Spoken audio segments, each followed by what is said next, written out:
Assalamualaikum warahmatullahi wabarakatuh. Innal hamdalillah hamdan katsiran thayyiban mubarakan fih kama yuhibbu rabbuna wa yarda. Asyhadu an la ilaha illallah wahdahu la syarika lah wa asyhadu anna Muhammadan abduhu wa rasuluh. Ya ayyuhalladzina amanu taqullaha haqqa tuqatih wa la tamutunna illa wa antum muslimun. Ya ayyuhan nasu taqu rabbakumul ladzi khalaqakum min nafsin wahidah wa khalaqa minha zawjaha wa batha minhuma rijalan katsiran wa nisaa'a wattaqullaha alladzi tasaaluna bihi wal arham innallaha kana 'alaikum raqiba. Ya ayyuhalladzina amanu taqullaha wa qulu qawlan sadida yuslih lakum a'malakum wa yaghfir lakum dhunubakum wa may yuti'illaha wa rasulahu faqad faza fawzan 'azima. Amma ba'du, fa inna asdaqal hadithi kitabullah wa khairal hadyi hadyu Muhammad sallallahu alaihi wasallam wa syarral umuri muhdatsatuha wa kullu muhdatsatin bid'ah wa kullu bid'atin dhalalah wa kullu dhalalatin finnar. Ikhwah, pagi ini sampailah kita ke ingkar terhadap kebangkitan. Matannya ada di halaman 248. Halaman 248 itu nomor 2 dari bawah.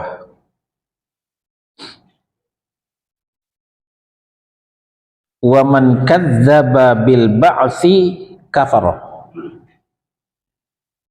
Barang siapa yang mengingkari hari kebangkitan, maka ia telah kafir.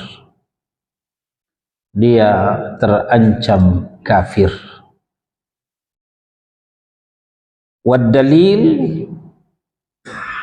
dalilnya adalah qauluhu ta'ala, a'udzu billahi minasyaitonir rajim.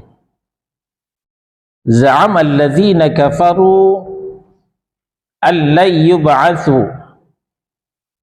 Qul bala wa rabbi latub'atsunna thumma latunabba'unna bima amiltum wa dzalika 'ala Allahi yasir. Dalilnya yang melandasi orang-orang yang mengingkari hari berbangkit itu terancam kafir adalah At-Taghabun ayat 7. Allah berfirman, Za'amal ladzina kafaru, orang-orang kafir telah mengatakan, telah mengklaim allayyub'atsu, bahwa mereka sekali-kali tidak akan dibangkitkan. Nah, di sini Allah menjelaskan bahwa orang-orang kafir telah mengklaim mereka tidak akan dibangkitkan. Mereka tidak percaya dengan hari berbangkit. Qul bala wa rabbi latub'atsunna. Katakan kepada mereka, hai Muhammad, tidak demikian. Demi Rabbku, benar-benar kamu akan dibangkitkan. Ditambah dengan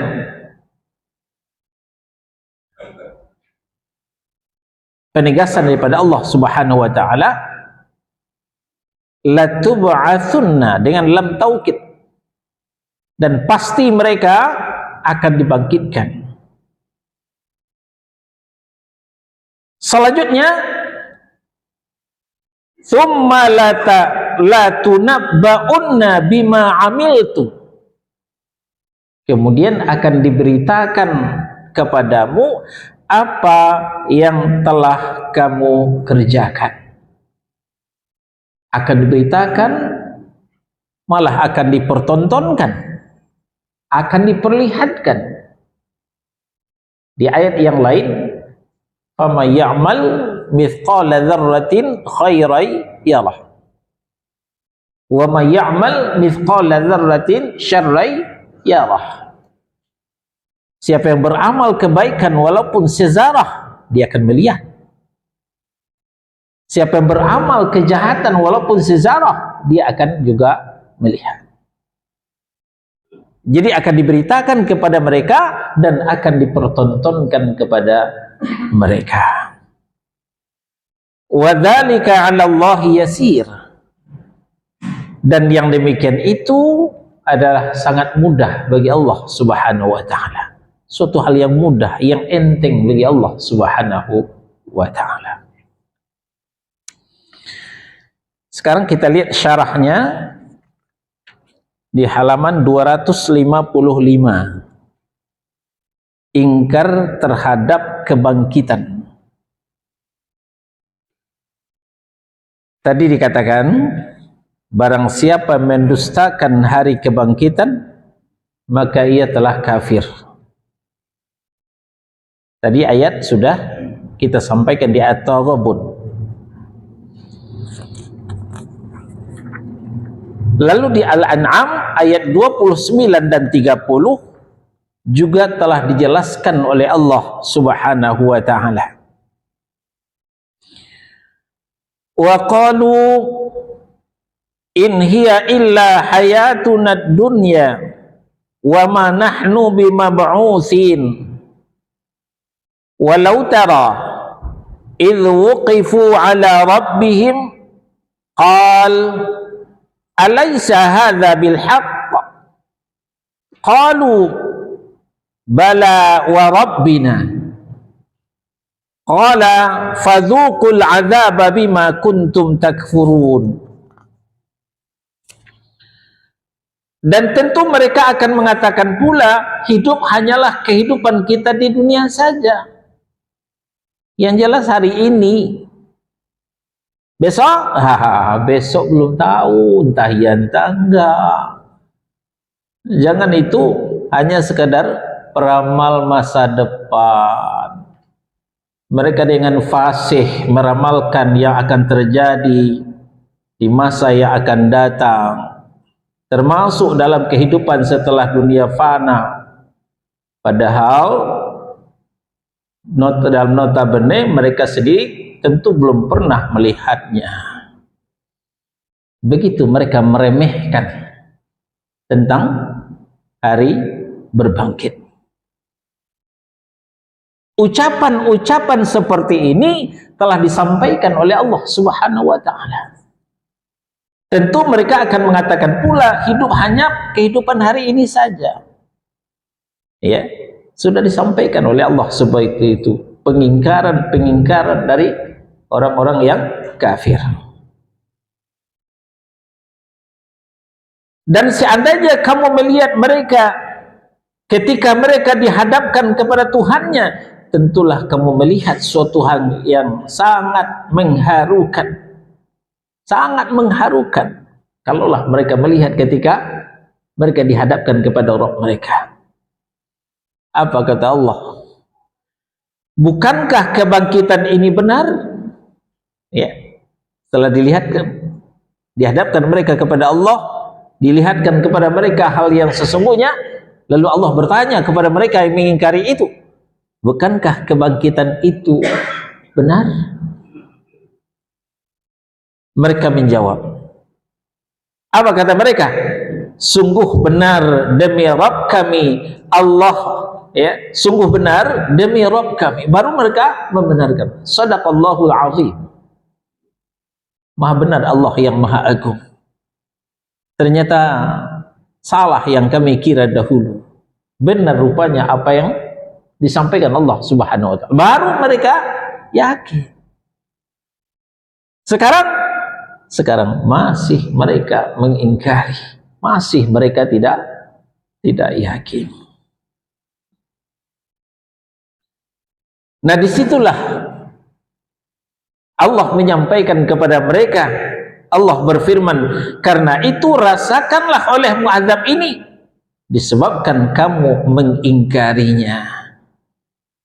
Sekarang tinggal kamu melompat ya ke dalam neraka yang telah disediakan untuk orang yang ingkar, termasuk ingkar kepada hari berbangkit.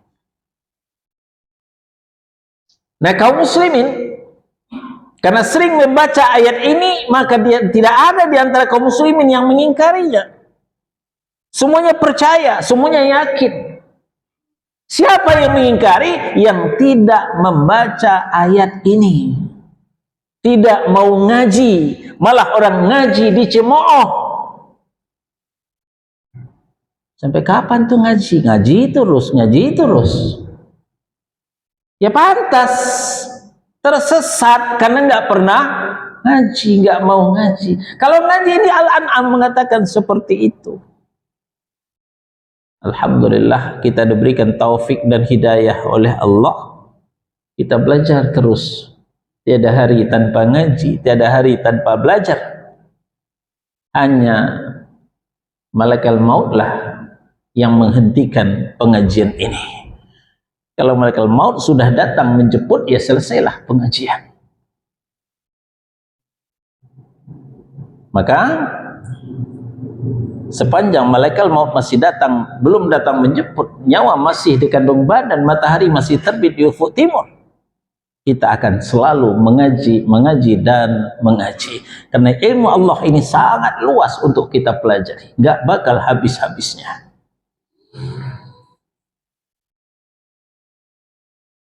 Selanjutnya di Al-Mutaffifin, kita di halaman 256.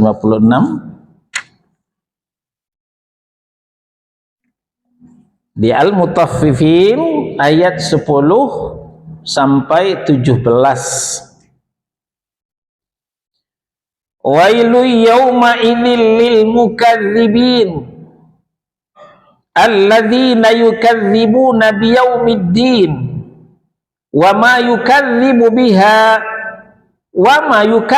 bihi illa kullu mu'tadin asim. Idza tutla alaihi ayatuna qala asatirul awwalin kalla bal rana ala qulubihim ma kanu yaksibun kalla innahum an rabbihim yawma idzin lamahjubun thumma innahum lasalul jahim thumma yuqalu hadza alladzi kuntum bihi tukadzibun. Di sini Allah mencela orang yang mengingkari hari berbangkit itu. Wailu yauma idzil mukadzibin. Celakalah, kecelakaan besar pada hari itu bagi orang yang mendustakan, bagi orang yang mengingkari, bagi orang yang tidak mempercayai. Siapa mereka? Alladzina yukadzibuna biyaumiddin, yaitu orang yang mendustakan hari pembalasan, mendustakan hari berbangkit. Wa ma yukadzibu bihi illa kullu mu'tadin asim. Dan tidak ada yang mendustakan hari pembalasan itu melainkan setiap orang yang melampaui batas lagi berdosa. Dosa-dosanya lah yang menutupi matanya, dosa-dosanya lah yang menutupi hatinya, dosa-dosanya lah yang menutupi telinganya, dosa-dosanya lah yang menutupi matanya, sehingga hampir semua potensi yang diberikan Allah itu tidak berfungsi. Nah, ketika itu pula lah harkat dan martabat mereka jatuh kepada harkat dan martabat yang paling rendah. yaitu binatang. Kok kasar amat sih Ustaz? Nah, dari sononya Ustaz cuma menyampaikan. Kita buka Al-A'raf ayat 179. Wa laqad dzara'na li jahannama katsiran minal jinni wal ins. Sungguh akan kami isi neraka jahanam itu kebanyakan daripada jin dan manusia. Jin dan manusia yang mana? Satu, lahum qulubun la yafqahuna biha. Mereka punya hati tapi tidak memahami syariat dengan baik. Hatinya sudah mulai tidak berfungsi. Walahum a'yunun la yubsiruna biha. Mereka punya mata tapi tidak memandang jernih ke depan. Pandangannya sempit, pikirannya picik. Walahum adhanun la yasma'una biha. Mereka punya telinga tapi tidak bisa mendengarkan dengan baik. Ulaika kal an'am, itulah mereka seperti binatang ternak. Ulaika humul ghafilun, itulah mereka. Ulaika hum apa semuanya? Balhum adall, ya. Bahkan mereka lebih sesat daripada binatang ternak. Mereka lebih sesat daripada binatang ternak, kata Allah Subhanahu wa taala. Ini yang dimaksud oleh ayat di dalam surah Tin ada juga tuh. Laqad khalaqnal insana fi ahsani taqwim. Tsumma radadnahu asfala safilin. Sungguh kami ciptakan mereka dalam rupa yang sebaik-baiknya. Tapi karena hatinya tidak bisa memahami syariat, matanya tidak bisa melihat ayat-ayat qauliyah di dalam Al-Quran, kemudian telinganya tidak bisa mendengar ayat-ayat qauliyah dan tidak melihat ayat-ayat kauniyah, maka kami lemparkan mereka kepada tempat yang paling rendah, asfala safilin, tempat yang paling rendah. Maksudnya harkat dan martabat mereka jatuh, ya, jatuh ke bawah sampai kepada harkat dan martabat binatang sebagaimana yang digambarkan dalam Al-A'raf 179 tadi. Ini orang yang mengingkari hari pembalasan itu. Nah, jadi kata Allah, dan tidak ada yang mendustakan hari pembalasan itu melainkan setiap orang yang melampaui batas lagi berdosa. Melampaui batas lagi berdosa. Jadi yang menutup mata kita, yang menutup telinga kita karena dosa yang kita lakukan. Bagaimana supaya mata itu bisa berfungsi kembali? Bagaimana supaya telinga itu bisa berfungsi mendengar kembali? Hati bisa memahami dengan syariat itu dengan benar? Tidak ada lain. Bersihkanlah diri daripada dosa. Tubu ilallah taubatan nasuha. Ya, wasari'u ila maghfiratin min rabbikum. Segeralah untuk mendapatkan maghfirah, ampunan dari Rabbmu. Bagaimana orang-orang yang berdosa itu? Idza tutla alaihi ayatuna qal asatirul awwalin. Orang-orang yang berdosa itu apabila dibacakan kepadanya ayat-ayat kami, mereka dengarkankah? Tidak. Malah mereka lecehkan. Apa kata mereka? Itu adalah dongengan orang-orang masa yang lampau. Dongeng itu peramal itu. Ya, ayat Allah dikatakan dongeng. Hadis Nabi dikatakan peramal. Nah, itulah bukti, ya, daripada orang yang mendustakan hari berbangkit. Dibantah oleh Allah Subhanahu wa taala, kalla, sekali-kali tidak demikian. Bukan begitu kata Allah Subhanahu wa taala. Ya.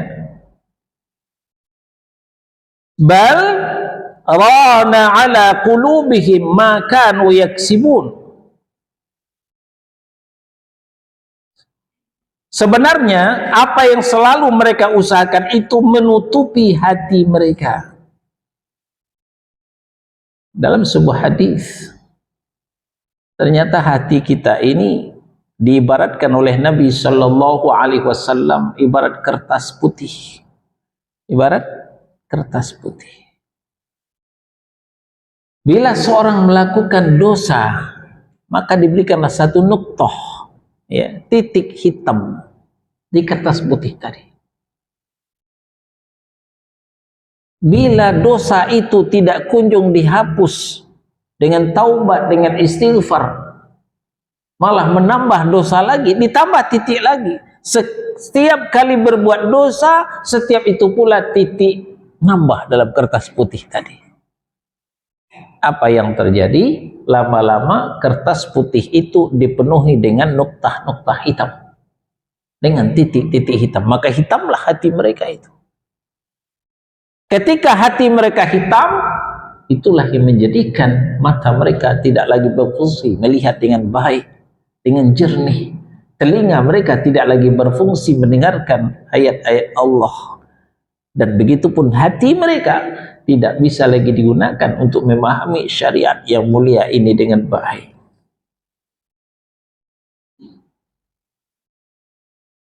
Kalla innahum an rabbihim yawma idzin lamahjubun. Sekali-kali tidak. Sesungguhnya mereka pada hari itu benar-benar terhalang dari melihat Rabb mereka. Di akhirat ada yang disebut dengan ru'yatullah, melihat Allah. Kita menatap wajah Allah yang mulia, Dzul Jalali wal Ikram. Tapi tidak dengan orang-orang kafir.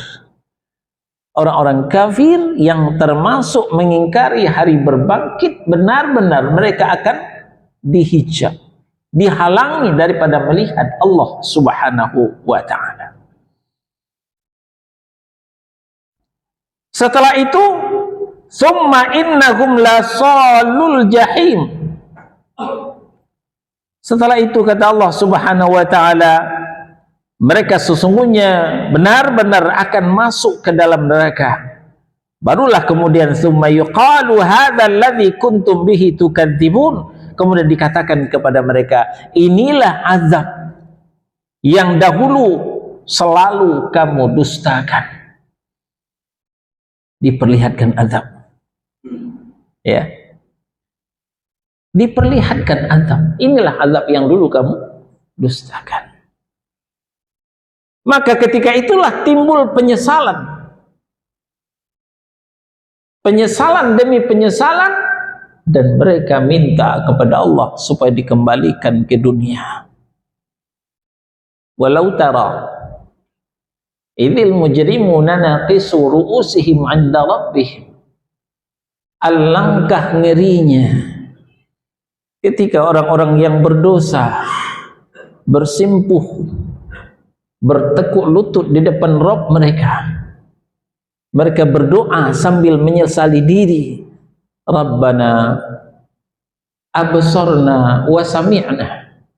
Wahai Rabb kami telah lihat sebenarnya, dan kami juga sudah dengar apa yang disampaikan Rasulmu, yang diulas oleh para da'imu, para ulamamu. Sudah kami lihat, sudah kami dengar. Tapi selama ini kami melecehkan. Selamakah ini kami tidak menggubris.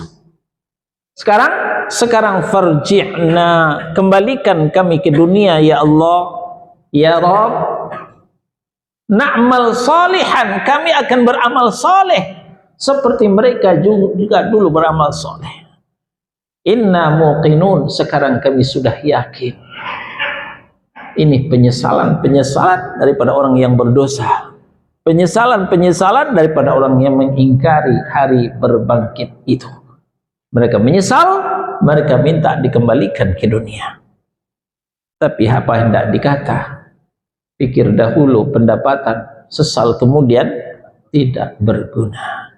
Katanya nasi sudah menjadi bubur. Masih mending jadi bubur campur ayam bisa sarapan pagi kalau nggak puasa bubur ayam. Nasi sudah berubah warna kuning, baunya nggak karu-karuan seperti yang kita buang ke kamar kecil. Nah, maka sebelum hari itu terjadi, sekarang marilah kita siapkan diri kita untuk bekal hari depan itu. Sekarang kita ke Al-Furqan ayat 11. Al-Furqan ayat 11. Bal kadzabu bis-sa'ah wa a'tadna liman kadzdzaba bis-sa'ati sa'ira. Bahkan mereka mendustakan hari kiamat, dan kami menyediakan neraka yang menyala-nyala bagi siapa yang mendustakan hari kiamat itu. Ini ancaman dari Allah Subhanahu wa taala kepada orang yang coba-coba mendustakan, mengingkari, tidak percaya kepada hari kiamat, hari berbangkit, hari pembalasan itu. Lalu Al-Ankabut ayat 23. Walladzina kafaru bi ayatillahi wa liqa'ihi ulaika ya'isu mir rahmati wa ulaika lahum adzabun alim. Dan orang-orang yang kafir, orang-orang yang ingkar, orang-orang yang tertutup hatinya kepada ayat-ayat Allah dan juga terhadap pertemuan dengan Allah, maksudnya hari berbangkit, hari akhirat, mereka putus asa dari rahmatku dan mereka itu mendapatkan azab yang pedih. Dia berputus asa dari rahmat Allah, maka azab Allah yang mereka dapatkan. Nah, inilah balasan terhadap orang yang mengklaim bahwa hari berbangkit itu, bahwa hari akhirat itu adalah suatu ramalan belaka, ya. Sebagaimana yang dikatakan di awal tadi, orang-orang kafir mengklaim, mengatakan bahwa hari pembalasan itu adalah apa? Kebohongan belaka. Seperti di At-Taghabun ayat 7 tadi.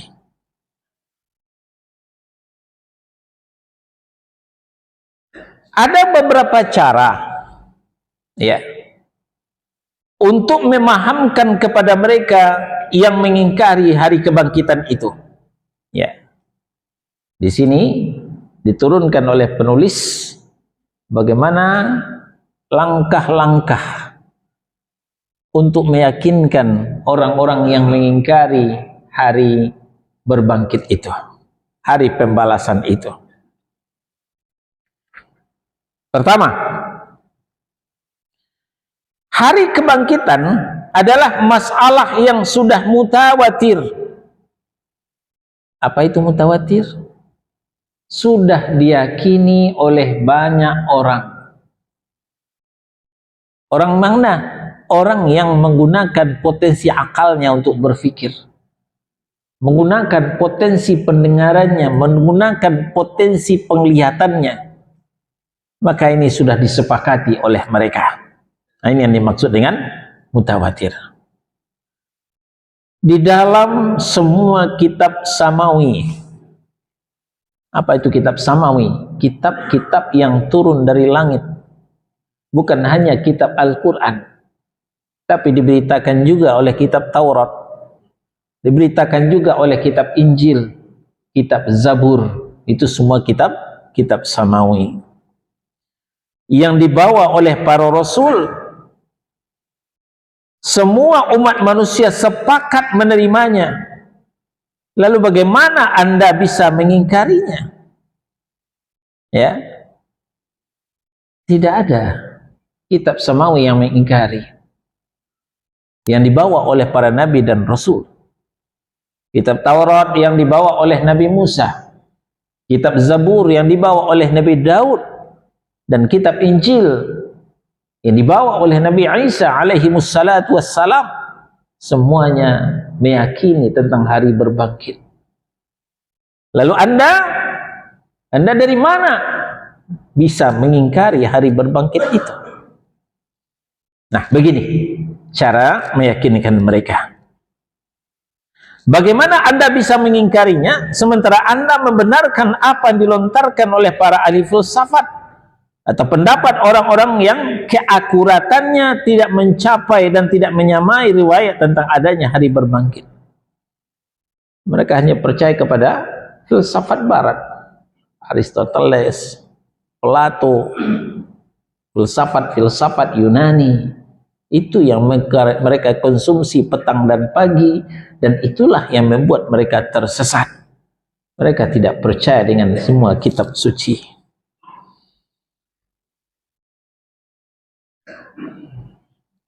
Yang kedua, logika bisa membuktikan tentang akan terjadinya hari kebangkitan dengan cara sebagai berikut. Ya. Setelah kita menyampaikan dalil naqli, ayat-ayat Allah, ternyata di sini juga dilengkapi dengan dalil akli, akal sehat. Seperti apa? Nomor A, setiap orang tidak mengingkari bahwa ia adalah makhluk yang sebelumnya tidak ada dan ia terwujud setelah diadakan. Oleh karena itu, zat yang mewujudkan dan mengadakan sesuatu yang sebelumnya tidak ada, sangat mudah baginya untuk mengembalikan kepada kejadian semula.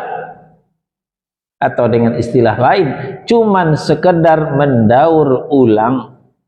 Itu lebih gampang daripada menciptakan di awal. Sedangkan menciptakan dari awal gampang bagi Allah, apalagi hanya sekedar mendaur ulang. Sebagaimana dijelaskan dalam Ar-Rum ayat 27. Kita di halaman 258. Wa huwa alladhi yabda'ul khalqa thumma yu'iduhu wa huwa ahwanu alaih.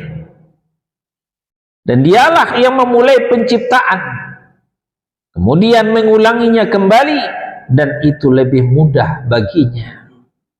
Jadi mengulangi kembali lebih mudah daripada menciptakan di awal, menciptakan di permulaan. Lebih mudah mengulangi itu. Lalu di Al-Anbiya 104, kama bada'na awwala khalqin nu'iduh wa'dan 'alaina inna kunna fa'ilin. Sebagaimana kami telah memulai penciptaan pertama, begitulah kami akan mengulanginya. Itulah suatu janji yang pasti kami tepati. Sesungguhnya kamilah yang akan melaksanakannya, kata Allah Subhanahu wa ta'ala. Allah yang mengatakan kami akan melaksanakannya, bukan yang lain. Dan ini termasuk rububiyah Allah Subhanahu wa ta'ala. Allah menciptakan segala-galanya. Tidak ada yang tidak diciptakan oleh Allah Subhanahu wa ta'ala. Tidak ada yang diciptakan oleh selain Allah Subhanahu wa ta'ala.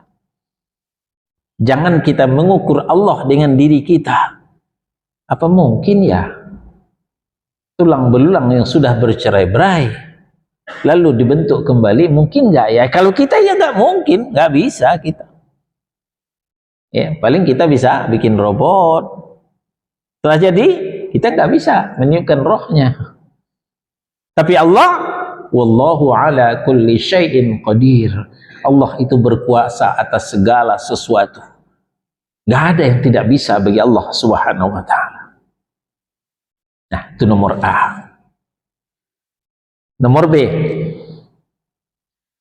setiap orang tidak mungkin mengingkari keagungan ciptaan langit dan bumi karena besarnya bentuk dan kehebatannya, maka sangat mudah bagi zat yang menciptakan keduanya untuk kembali menghidupkan manusia setelah mati. Perhatikan, bumi sebagai hamparan yang begitu luas, langit sebagai atap yang tidak ada tiangnya, ya, langit sebagai atap tapi tidak ada tiangnya. Kita bisanya cuman bikin langit-langit, ya, bukan bikin langit tapi bikin langit, ya. Ini apa namanya? Ya, loteng ya. Loteng itu langit-langit. Plafon. Dan ini pakai tiang loh Pak. Pakai tiang. Yang pakai tiang saja ada yang roboh. Seperti kejadian itu di Makassar. Ya, Kubah masjid sedang jamaah beribadah, ambruk ke bawah. Itu kubah pakai tiang loh Pak. Ambruk. Langit tidak ada tiangnya, tapi belum pernah ambruk. Nanti ambruk nanti di hari kiamat nanti. Nah, perhatikan itu.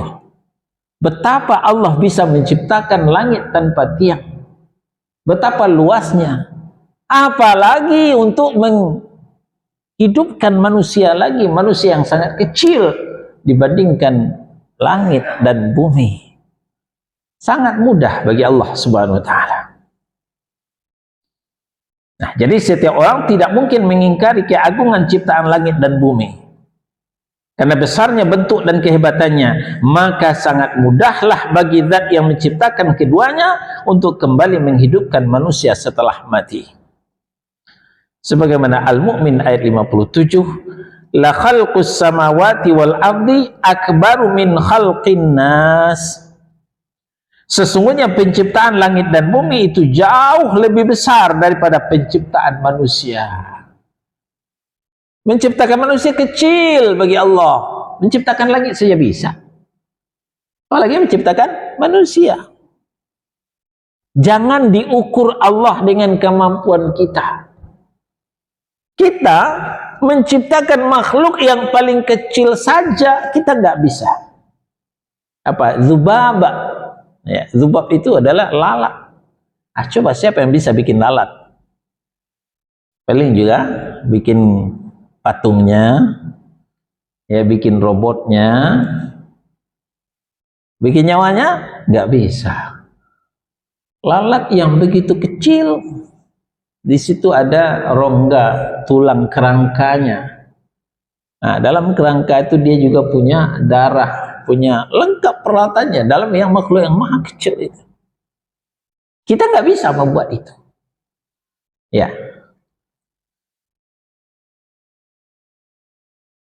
Nah, demikian.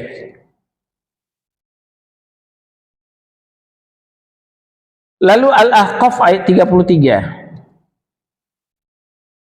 Ya. Al-Ahqaf ayat 33. Awalam yarau annallaha alladhi khalaqas samawati wal arda wa lam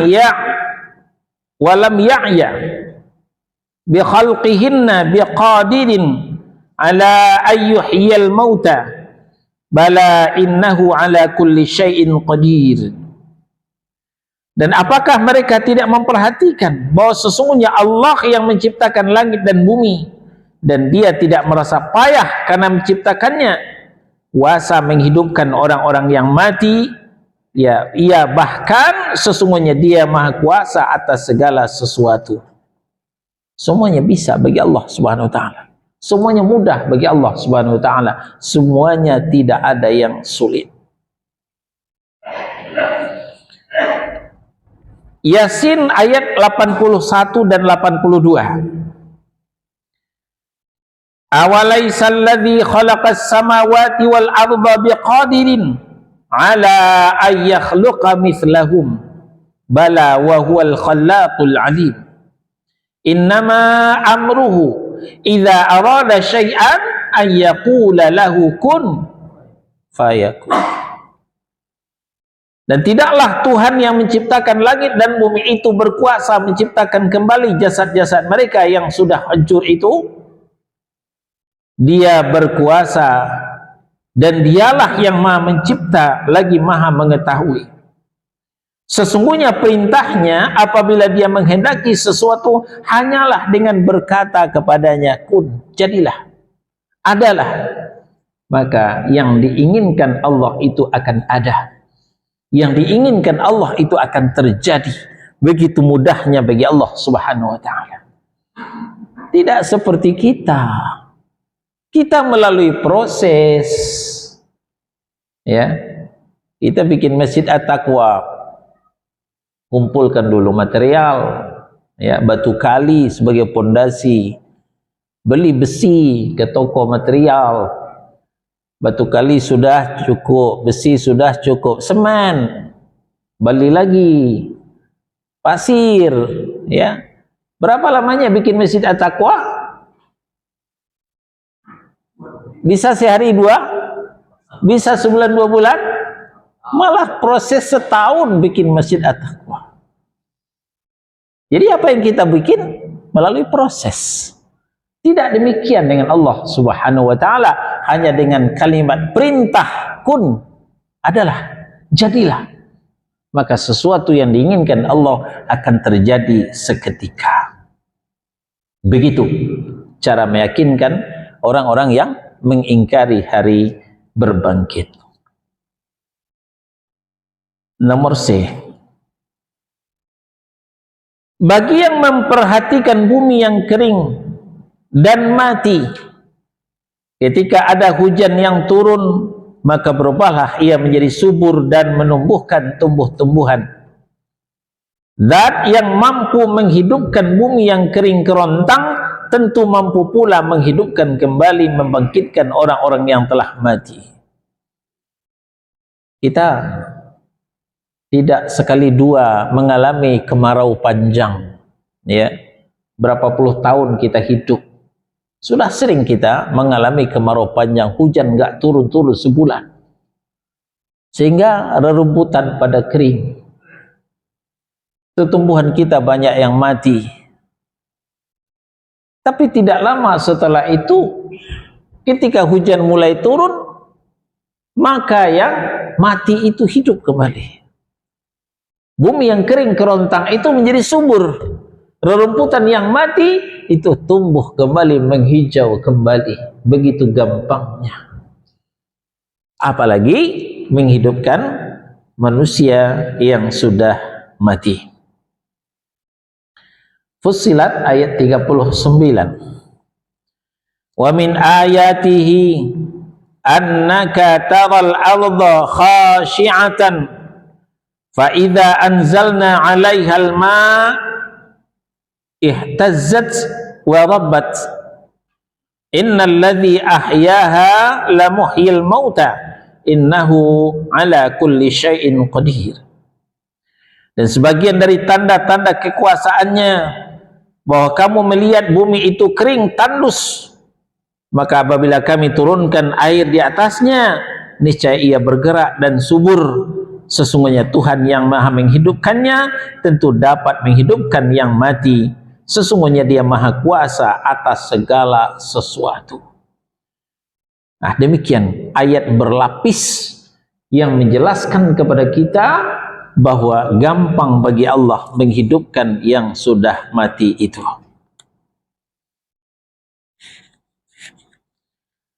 Cara memahamkan orang yang masih tidak percaya dengan hari kiamat yang ketiga adalah masalah kebangkitan secara realitas dan kasat mata telah dibuktikan. Allah mengabarkan kepada kita tentang beberapa peristiwa yang berhubungan dengan orang mati yang dihidupkannya kembali oleh Allah. Ya. Ini ada di Al-Baqarah ayat 259. Ya. Di dunia ini saja ada orang yang sudah mati dihidupkan kembali oleh Allah. Apalagi nanti di akhirat. Allah menyebutkan 5 peristiwa. Di antaranya kata Allah, "Au kalladzi marra 'ala qaryatin wa hiya khawiyatun 'ala 'urushiha. Qal anna yuhyi hadhihi Allahu ba'da mautiha fa amatahu Allahu mi'ata 'amin thumma ba'athah." Qala kam labithta? Qal labithtu yawman aw ba'da yawm.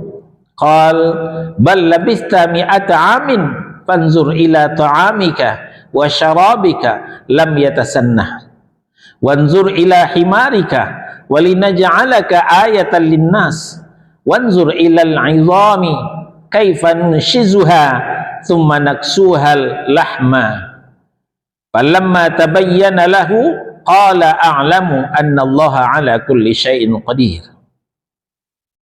Atau apakah kamu tidak memperhatikan orang yang melalui suatu negeri yang temboknya telah roboh menutupi atapnya? Dia berkata, bagaimana mungkin Allah menghidupkan kembali negeri itu setelah ia hancur? Nah, ini pertanyaannya.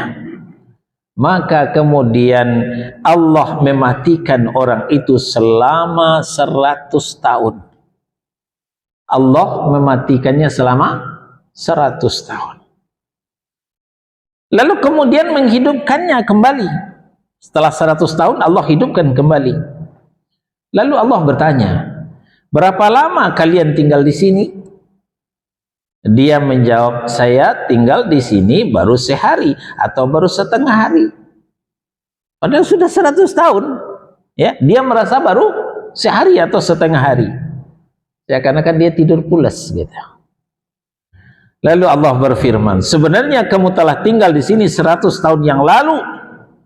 Lihatlah makanan dan minumanmu yang belum lagi berubah, dan lihatlah keledaimu yang telah menjadi tulang belulang.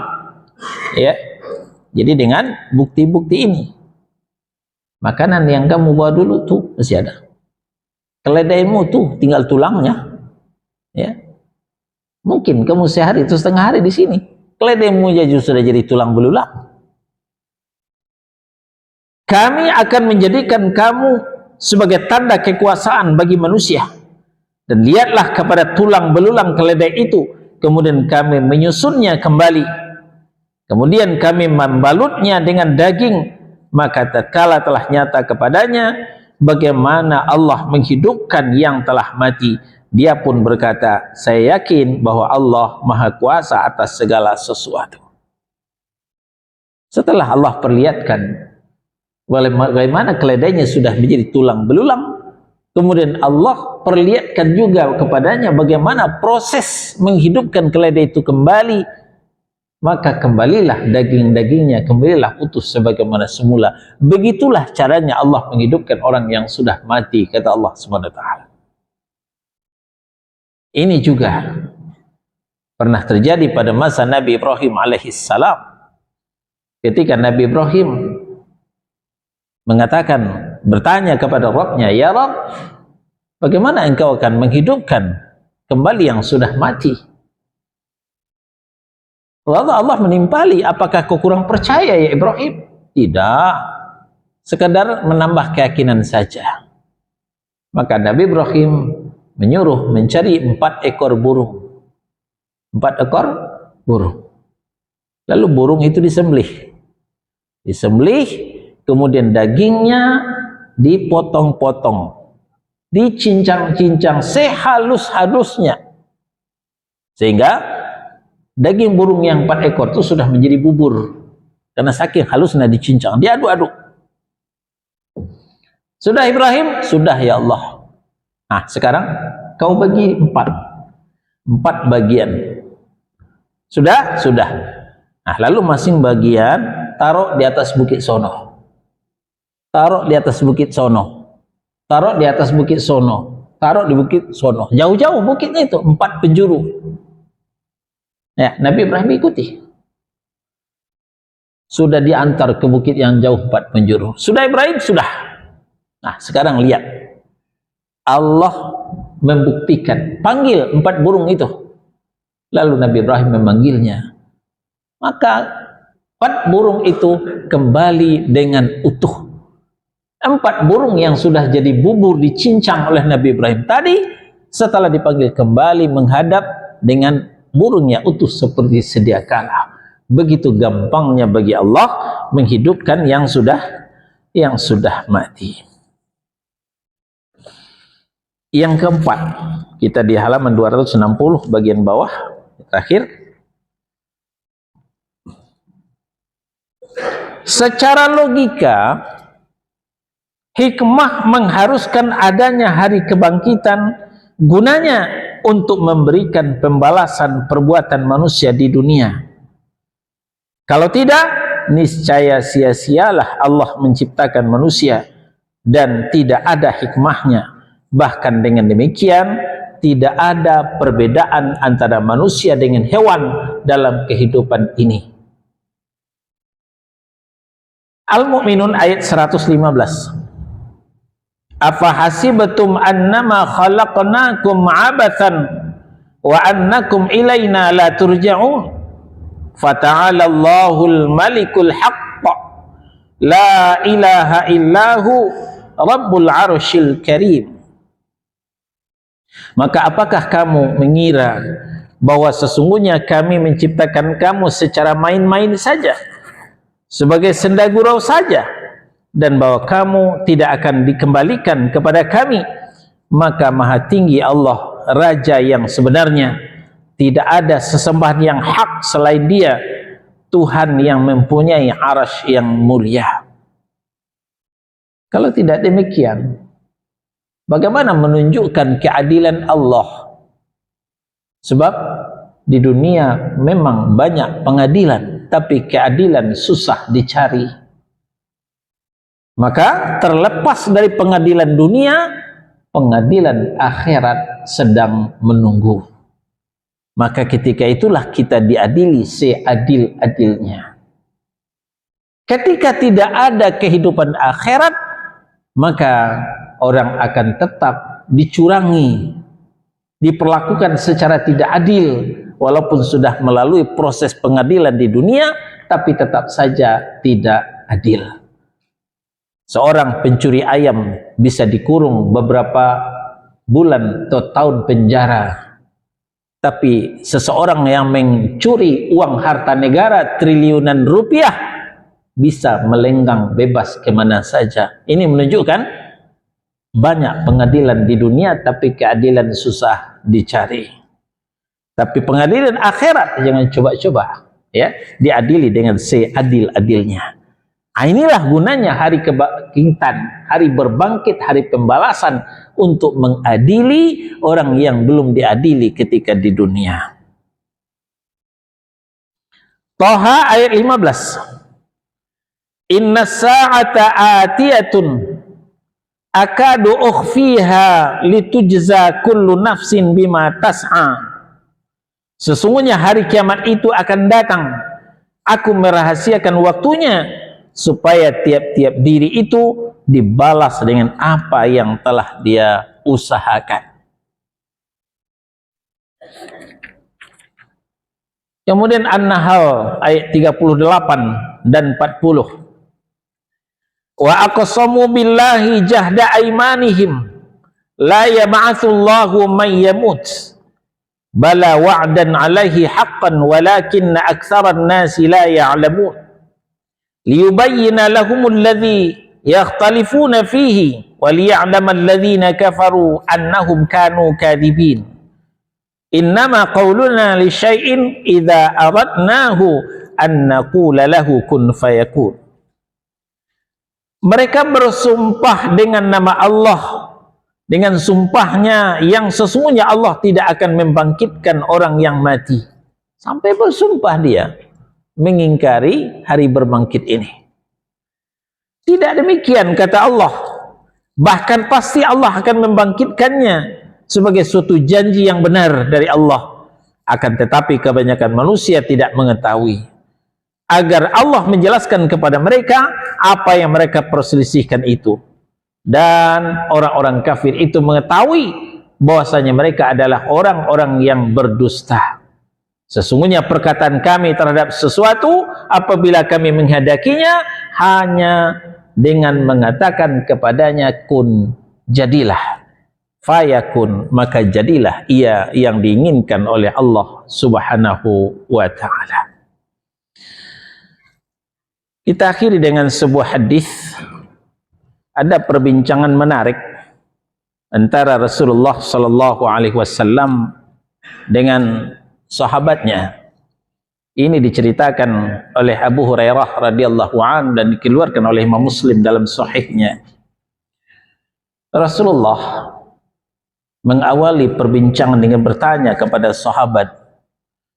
Kata Nabi, atadruna manil muflis?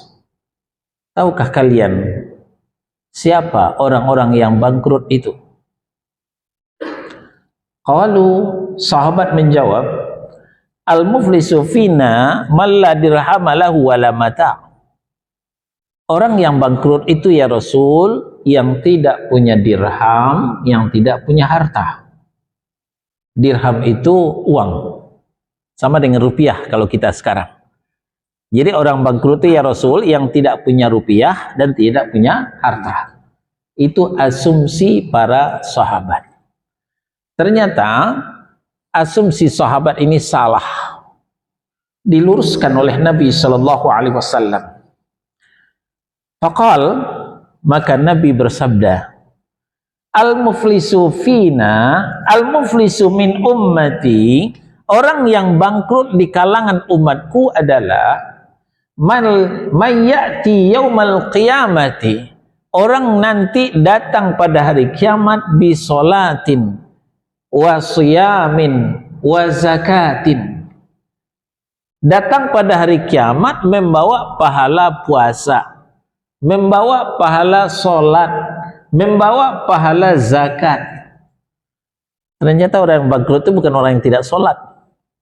Orang yang bangkrut itu bukan orang nggak puasa. Yang bangkrut itu bukan orang yang nggak berzakat. Justru yang bangkrut nanti adalah orang yang sholat, yang puasa, yang zakat. Tapi di samping dia membawa pahala sholat, pahala puasa, pahala zakat, wa ya'ti qad syatama hadha, dia juga membawa dosa mencaci maki orang lain. Ya, mentang-mentang dia sedang di atas, enak saja nunjuk-nunjuk, nyaci maki, merendahkan. Dasar kamu nggak becus, tahu apa sih kamu? Gitu ya. Merendahkan, mengolok-olok, mencaci maki. Kemudian wa qadhafa hadza, memfitnah orang ini. Wa akala mala hadza, memakan harta orang ini. Wa safaka dama hadza, menumpahkan darah orang ini, membunuh. Wa daraba hadza, menempeleng orang ini, menggaprak orang ini. Jadi memang sewenang-wenang. Di dunia, pengadilan dunia bisa dia lepas. Walaupun dia nembak orang, menghubisi orang, membunuh orang, dia bisa lepas di pengadilan dunia. Tapi pengadilan akhirat jangan coba-coba. Maka berdirilah pengadilan akhirat ketika itu. Seperti apa keputusan pengadilan akhirat ketika itu? Fayu'ta hadza min hasanatih wa hadza min hasanatih. Maka diberikanlah kepada orang yang dicaci maki, kepada orang yang difitnah, kepada orang yang dirampas hartanya, kepada orang yang dibunuh, kepada orang yang pernah digampar, diambillah kebaikan orang yang membawa pahala puasa, kebaikan daripada orang yang membawa pahala zakat, pahala solat tadi. Fa in faniyat hasanatuhu qabla ayyuqda ma alaih, ketika kebaikan-kebaikan sudah habis diberikan, pahala solat sudah ludes, pahala puasa sudah habis, pahala zakat juga sudah selesai, sudah licin. Tapi masih banyak yang nuntut, ya, yang difitnah, yang dicaci maki. Saya pernah dicaci maki bapak ini dulu. Saya pernah difitnah dulu, saya nggak berbuat begitu, dikatakan begitu. Saya pernah digampar, saya dibunuh malah, diracun malah, ditembak malah. Masih banyak yang datang menuntut. Maka ukhidha min khatayahum futirat alaih, diambillah dosa-dosa orang banyak tadi, dilemparkan kepadanya, kepada yang membawa pahala sholat, pahala puasa, pahala zakat tadi, sehingga pahala habis, malah dosa yang menumpuk. Bukan dosanya, tapi dosa orang. Di samping dosanya juga dosa orang-orang tadi. Akhirnya summa turiha finnar, orang itu dilemparkan ke dalam neraka. Ini bentuk pengadilan Allah, diadili seadil-adilnya. Ketika di dunia dia tidak dapat keadilan, maka di akhirat dia akan mendapatkan keadilan dari Allah Subhanahu wa taala. Inilah hikmahnya diadakan hari berbangkit, hari kebangkitan, hari pembalasan. Baik, sampai di sini pembahasan kita. Ini ayat terakhir sudah kita bahas, At-Taghabun ayat 7. Ada pertanyaan silakan. Ya, silakan Pak. Betul.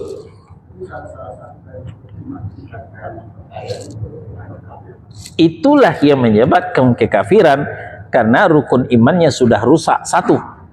Ya. Sedangkan rukun iman itu adalah 6 satu paket. Beda dengan rukun Islam. Ya. Rukun iman harus cash, rukun Islam bisa dicicil. Rukun iman 6 harus cash. Kan ada pertama, antu'minu billah wa malaikatihi wa kutubihi wa rusulihi wal yaumil akhir wa tu'mina biqadri khairih wa syarrih. Kan tanya malaikat Jibril, akhbirni 'anil iman ya Muhammad, ceritakan kepadaku tentang iman. Iman, Anda harus percaya kepada Allah, kepada malaikatnya Allah, kepada kitabnya Allah, kepada rasulnya Allah, dan kepada hari akhirat. Kemudian Anda harus percaya kepada qadar baik dan qadar buruk. 6 ini satu paket. Begitu satu batal, batal semuanya. Ya. Kalau kita tidak percaya kepada malaikat, omong kosong kita percaya kepada Allah. Kita tidak percaya kepada Rasul, nggak ada gunanya kita percaya kepada Allah. Itu yang dimaksud rukun 6 satu paket. Rukun 6 harus cash. Sekarang juga percaya kepada Allah, sekarang juga percaya kepada kitab, sekarang juga percaya kepada Rasul, sekarang juga percaya kepada hari akhirat, sekarang juga harus percaya kepada qadar baik dan qadar buruk. Tidak demikian dengan rukun Islam. Rukun Islam cuma 5, boleh nyicil lagi. Ya, lihat itu kehidupan para mu'alaf. Dia mau masuk Islam, benar, betul. Enggak dipaksa, enggak. Ya, kamu cukup syahadat saja. Asyhadu alla ilaha illallah wa asyhadu anna Muhammadar Rasulullah. Kan begitu kita lihat dalam video. Banyak orang-orang Eropa sekarang masuk Islam. Modal syahadat sudah saja, udah Islam, udah Muslim. Kalau mati udah aman. Buktinya Raja Habasyah modalnya cuma syahadat doang. Habasyah itu Ethiopia sekarang. Ya. Raja orang Nasrani. Anak buahnya, rakyatnya kafir, Kristen semua. Dia diam-diam masuk Islam. Belum sholat, belum puasa, apalagi haji, baru syahadat doang, mati. Lalu disolatkan jenazahnya oleh Rasulullah dari jarak jauh. Inilah sholat secara gaib. Sudah diakui keislamannya, baru syahadat doang. Ya. Nah, itu bukti rukun Islam yang 5 tidak harus cash. Kenapa tidak wajib sholat? Karena waktu sholat belum masuk. Sekarang belum wajib sholat nih. Ntar azan zuhur baru wajib sholat.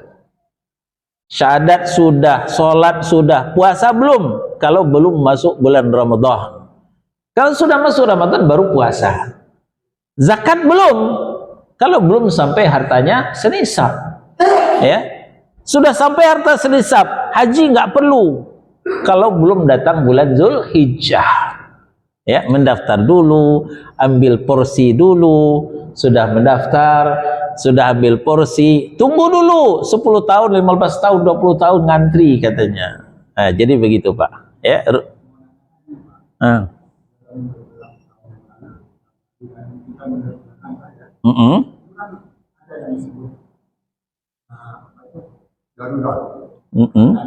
Ya.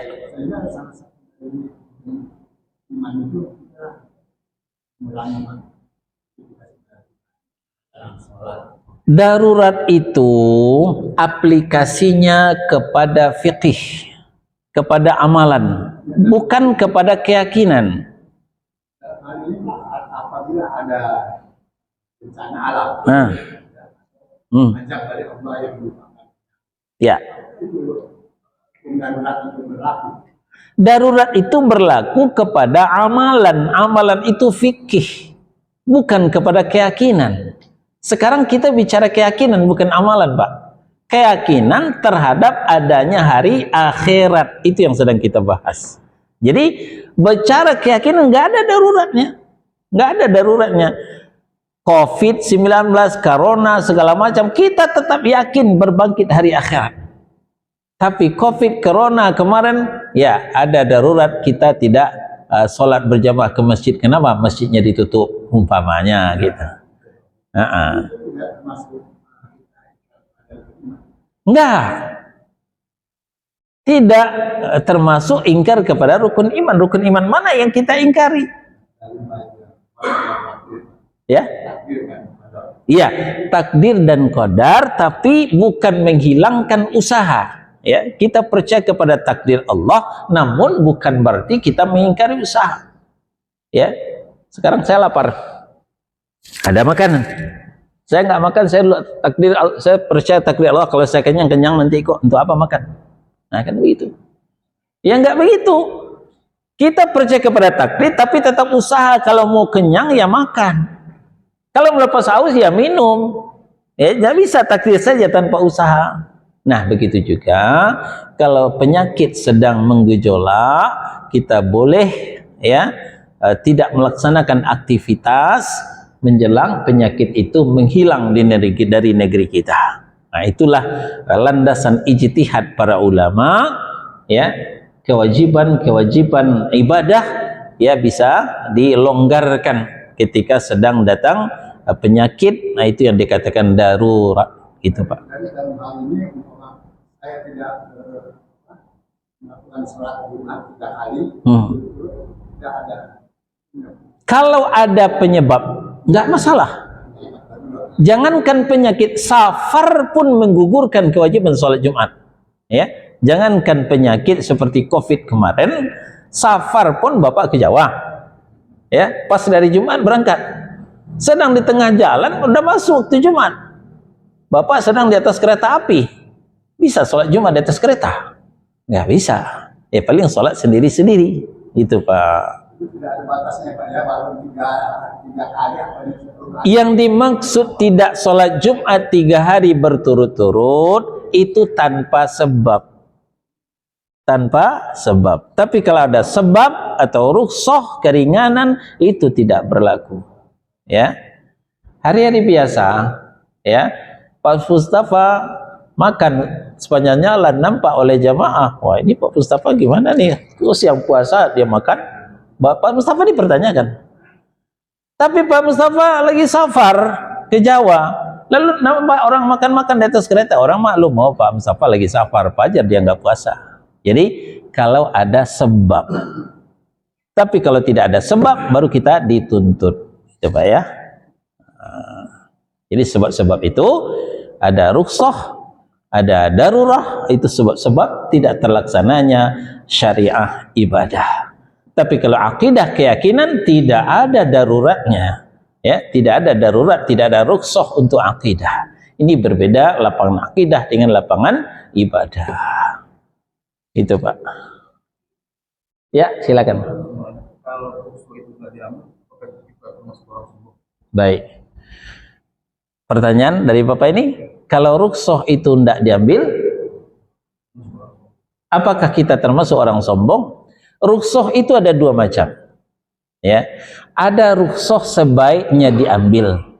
Ada rukhsah sebaiknya tidak diambil. Apa rukhsah sebaiknya diambil? Bukan wajib diambil ya, tapi sebaiknya diambil. Rukhsah salat. Rukhsah salat sebaiknya diambil. Kita safar ke Jawa. Rukhsah telah keringanan bagi kita, boleh menjamak, boleh menkasar. Ya, katakanlah contoh singkat ke Bandung. Kita ke Bandung, berangkat habis sholat zuhur. Kok nggak dijamak dengan asar? Sebelum asar udah nyampe saya di Bandung.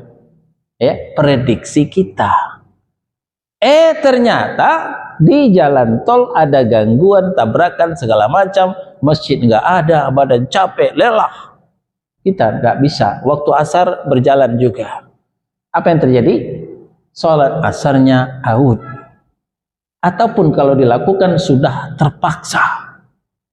Jadi Allah lebih faham, maka disyariatkan kepada kita merukhsah salat, yaitu menjamak dan mengqasar salat 4 jadi 2. Nah, jadi sesampai di rest area nanti Pak, sebaiknya di situ kita bisa mengqasar salat zuhur, sudah meninggalkan Jakarta.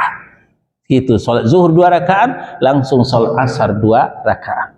Jadi rukhsah salat sebaiknya diambil. Walaupun perjalanan sangat dekat, Jakarta Bandung sangat dekat sekarang Pak, tapi tetap kita ambil rukhsahnya. Yang kedua, rukhsah sebaiknya tidak diambil. Apa itu? Rukhsah puasa. Ya, rukhsah puasa. Memang sih ayat Allah, faman kana minkum aw ala safarin fa'iddatun min ayyamin ukhra. Siapa di antaramu yang sakit atau dalam perjalanan boleh berbuka tapi ganti dari yang lain. Wa 'alal ladzina yutiqunahu fidyatun ta'amu miskin. Bagi orang yang tidak kuat puasa, dah tua renta, manula, sakit menaun, wanita hamil dan menyusui, boleh enggak berpuasa? Tapi bayar fidyah, beri makan orang miskin. Tapi ada ujung ayat apa? Wa antasumu khairul lakum. Kalau kamu masih kuat puasa, itu yang lebih baik bagimu. Ya, kita ke Surabaya, cuman sejam 2 jam dah nyampai naik pesawat. Ya, ngapain kita buka? Mendingan kita puasa di atas pesawat. Apalagi pesawat ruangan ber-AC. Ya, kita berangkat umroh ke Saudi. Cuma 9 jam di atas pesawat. Jarang-jarang jamaah umroh itu yang berbuka, tetap dia puasa. Karena ayat mengatakan wa antasumu khairul lakum. Kalau kamu puasa juga itu lebih baik bagimu. Jadi tidak harus orang tidak ngambil rukhsah dikatakan sombong, itu tidak. Jadi rukhsah itu ada yang sebaiknya diambil, ada yang sebaiknya tidak diambil. Demikian Pak. Allahu a'lam. Silakan Pak. Tanya mengenai muflis itu apa berlaku untuk utang piutang. Misalnya saya punya utang, tapi juga punya piutang lebih besar, berlaku nggak? Ya, berlaku. Kalau yang tadi adalah utang piutang tentang dosa, ya. Apalagi termasuk juga utang piutang terhadap material, ya, tentang uang. Ada riwayat mengatakan orang yang berhutang mati, belum sempat dia bayar, dia tergantung-gantung, tidak diproses. Makanya Nabi SAW tidak mau mensolatkan ada sahabat yang berhutang. Ya, solatkan saudara kalian, saya nggak mau solat, kata Nabi. Ya, karena ditenggarai dia sedang berhutang. Untunglah ketika itu Abu Qatadah tunjuk tangan, ya Rasul, saya yang menjamin utangnya. Benar? Benar. Nah, baru Rasulullah mensolatkan jenazahnya. 2-3 hari kemudian ditagih oleh Abu Hurairah, sudah kamu bayarkan utangnya tadi? Udah ya Rasul. Nah, baru Rasulullah tenang. Ya, ini berbahaya orang berhutang. Maka tidak dianjurkan kepada kita berhutang. Nah, tapi sayang kehidupan pada hari ini menganjurkan kita berhutang. Kartu kredit dijajakan untuk supaya berhutang. Ini jangan, ya. Kecuali memang yang akan kita makan saat ini nggak ada, silahkan berhutang. Sepanjang yang kita makan saat ini masih ada, jangan berhutang. Apalagi untuk beli motor, beli TV, berhutang, jangan. Ya, itu berbahaya. Kalau nggak kebayar, di akhirat kita diproses. Wallahu a'lam. Cukup ya, kita tutup sampai di sini. Subhanakallahumma wa bihamdika asyhadu an la ilaha illa anta astaghfiruka wa atubu ilaik. Wassallallahu ala nabiyyina Muhammadin wa ala alihi wa sahbihi wasallam. Barakallahu li wa lakum. Wassalamu alaikum warahmatullahi wabarakatuh.